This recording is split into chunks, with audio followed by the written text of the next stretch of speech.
శక్తి, మనం కలిగి ఉన్న శక్తిని బట్టే మన క్రియలు ఉంటాయి.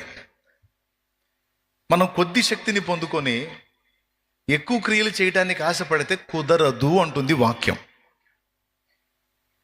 నువ్వు ఎక్కువ కార్యాలు చేయాలి, వాళ్ళంత పరిపూర్ణతలోనికి నువ్వు రావాలి అంటే వాళ్ళు పొందినంత శక్తి నువ్వు పొందాలి. అది రహస్యం. ఇది మనకు తెలియదు. నేను కూడా పరిశుద్ధాత్మను పొందుకున్నాను, నేను కూడా భాషలు మాట్లాడుతున్నాను. మరి నేను భాషలు మాట్లాడుతున్నప్పుడు, పరిశుద్ధాత్మను పొందుకున్నప్పుడు నేను అన్ని విషయాల్లో పరిపూర్ణంగా ఉండాలి కదా.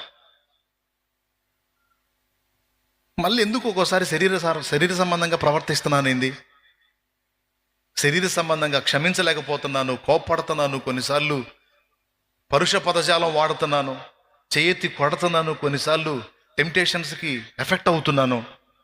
ఎందుకు ఇట్లా జరుగుతుంది అనే ప్రశ్నకు సమాధానం ఇది.